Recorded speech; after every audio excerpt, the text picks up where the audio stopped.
MPSC की exam November 13 ओइना मखा चथगदौरी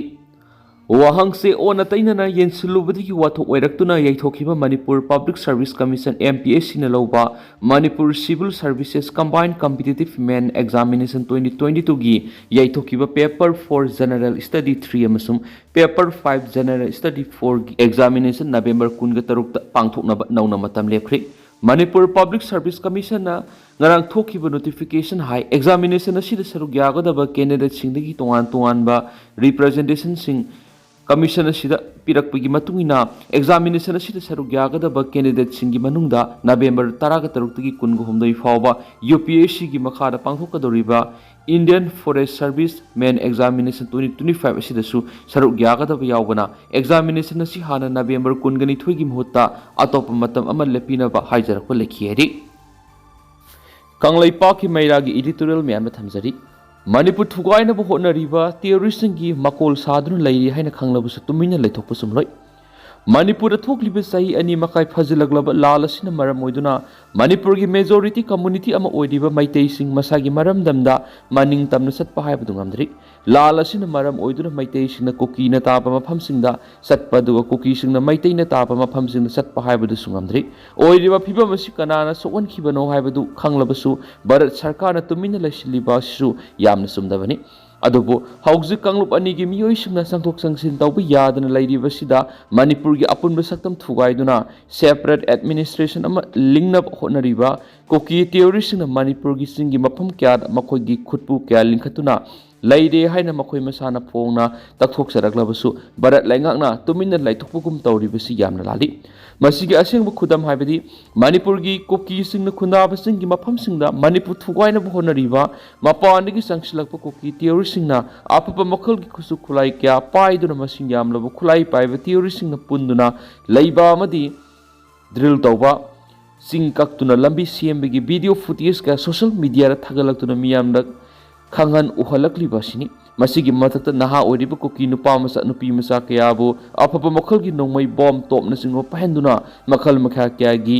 gorilla warfare की ट्रेनिंग तौबगी वीडियो फुटेज अमदी फोटो सिंग तोयना थगलक्ली मदुना मणिपुर थुगाइनब होटनरक्लिब इलीगल इमिग्रेंट कुकी टेरोरिस्टना पाइरिब अफब मखल की खुलाई सिंग असि कनाना सप्लाई तौबनो मखोइना मणिपुर लेंगा अमदी भारत लेंगा खंगलबसु उरसनु हाइबगुम मखोइना खुसु खुलाई कया मरुम पाइदुना मखोइगी पांगल शक्ति सगतपगी सक्तम सिंग फोन उथोरकप मतमदा करिगिदमक भारत लेंगाना खंगसन उसिनदना लैरिबनो हाइब वहंग अमा सोंथोरकली हाइरिब अरानब थोंगसिना illegal immigrants narco terrorist ngasi थवोइना सौगतप खुटपु अमा लैरबरा नत्रगा भारत लेंगाना प्रॉक्सी वार अमा सनरबरा हाइबगी सिंगनबसु मणिपुर मियामदा फोले हाइबि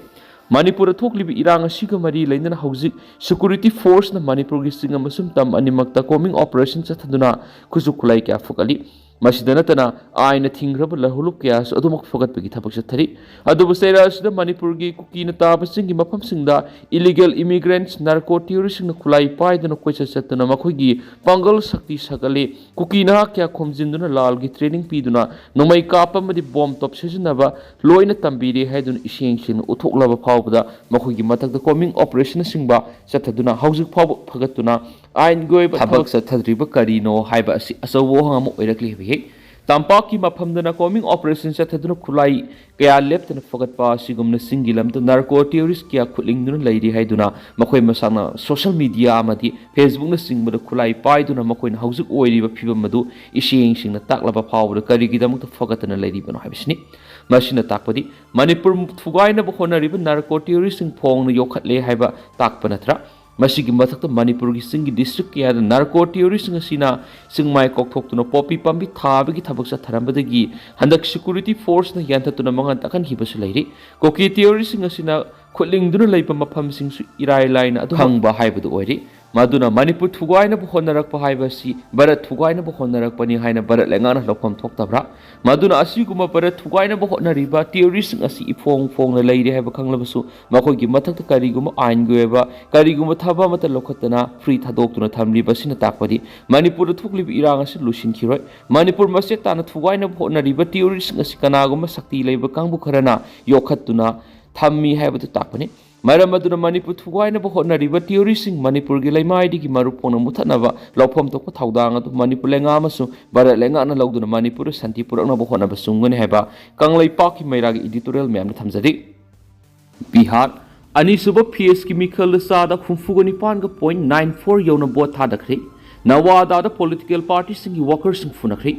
सीट सनीग निफुगो हुमदोय लैबा बिहार असेंबली की अनीसुब पीएस की मिखल ngarang असेंबली constituency सामग कुनगनिथुद पांगथोखरि नुमिदांग अथिंग फावबद बोट थादनखिबग लोइनना बोट थादबगी सांगसादा 68.94 लोम यौखि अनीसुब पीएस असिद मेरेप लिसिंग अमग साहुंग अनीना मराइबग येंगनरिबनि इलेक्शन कमीशन फोंदोरखिबदा ngasi अनीसुब पीएस की मिखल असिद बिहार पोलिंग स्टेशन लिसिंग निफुग मंगाग साहुंगा मौद्राग मपन मियामन बोट थादखि ngasi बोट थादखिब वोटर करोड़ 2.28 रोम की मनुंगदा तंखाय अमरि से कुंथ्रादिगी से हुंफु फावगी मनुंगदा लेबा मियोइसिंगनि वोटर लाख 7.69 ना से तरागनि पानगिन तरागा मपनि एस ग्रुप त लेबा नहासिंगनि अनिसुब पीएस असिदा नुपी वोटर करोड़ 1.75 रोम वोट थादखियरि ngarang वोट थादनरिङैदा बिहार की नवादा डिस्ट्रिक्ट लेबा एरियादा साबा पोलिंग बूथ खरदा तोवान पॉलिटिकल पार्टी सिंग सगत मियोइसिंगना निङाइ संदानरकदगी खुथोंनबगी थौदो थोखि अदुबो थौदो अदु सिक्योरिटी पर्सनल सिंग खोंलै थुना लक्षण बगमखियरि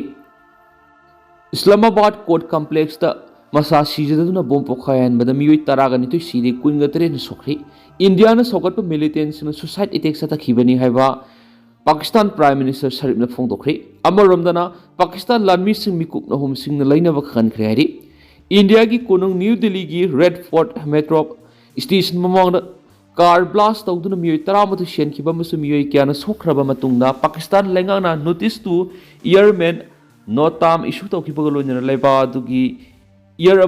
नेवल फोर्स मिकुप नहुम सिंह लेनब पाकिस्तान लेंगाना सेक्शन वरोल थमख्रि ngara numidang wairam new delhi da mapangal khallaba bomb ama pokhaiduna miyoi kya senkraba matungda pakistan lengana leibak pumbada red alert lathokpaga loinana leiba adugi air base amasum airfield mikup nahum singna leina ba poktak pikre intelligence singna thamlakpa section warol amada india gi maike digi ngamkhai lana laman singba mong landarakpa yabi oithokpa lei hainasu thamkhibaga loinana pakistan gi central command ahongba singkup ni yingsili hairi नोंथिल पोबोप the Bangladesh की top list लेबा criminal अमा नोंमैना कापतन हाटख्रि लेबा अदुगी all Dhaka की मफम अमदा मियोनिना criminal अदुबो मियाम तिनबा मफमना नोंमैना कापतन हाटखिबगी पुकनिंग सुकनिंगाय ओइरबा video अमा social media दा थादोरकपा थेंगनाबदिगी लेबा अदुगी मियाम पुकनिंग लांगतकनखिबनि लेखिदरबा मियोइदु से 35 सुरबा तारिक साब मामुन कौबा मिहात मिपुन की थबकता माकोक द लेबनी हाइना दका पुलिस न सिंदोरखि तारिक मामुनबु सखंगदबा मियोयनी न निथोकाबिगी अयुक्ता नोंमैना कापतुना कापलबा मतुंग दका नेशनल मेडिकल इंस्टीट्यूट हॉस्पिटल की ममांग द तादुन लिरमखिबनि थाउदो अदुब ओहौबा मसुम पुलिस न फोंदोरपद सखंगदबा मियोयनी ना टॉप क्रिमिनल ओइरिबा तारिकपु यामना नकपा मफमदगी नोंमैना कापखिबनि लालबाग डिवीजन पुलिस की डिप्यूटी कमिश्नर मालिक आसन उद्दीन सामिंगना दी दिल्ली स्टार पॉक्सी द थमनक वोरोल अमदा नोंगैना कापतुना हलमलबा मामुन लेबा दुगी क्रिमिनल लिस्ट ख्वाइदिगी मकोकता लेबा मियोय अमने मसुम माकु हलमलिबसिंग फानबा होटनरी हरि सीसीटीवी फुटेज द फंगिबा वीडियो अमर सखंगदबा मियोय अनीदुना यामना नगना नोंगैना कापनबा होनबा मतमदा तारिक मसा हिंजनबा सेनबा होनखि सखंगदबसिंग अदुना सेकेंड अहु मरी की मनुना नोंगैना कापतुना हलबा मतुंगदा मोटरसाइकिल अमा तोंगदुना सेनखिबगी सक्तमसु फुटेज अदु ताखिबगा लोजना मामुनबु हॉस्पिटल पुखतपदा हॉस्पिटल की मैकेदी सीरी है फोंदोरखिबनि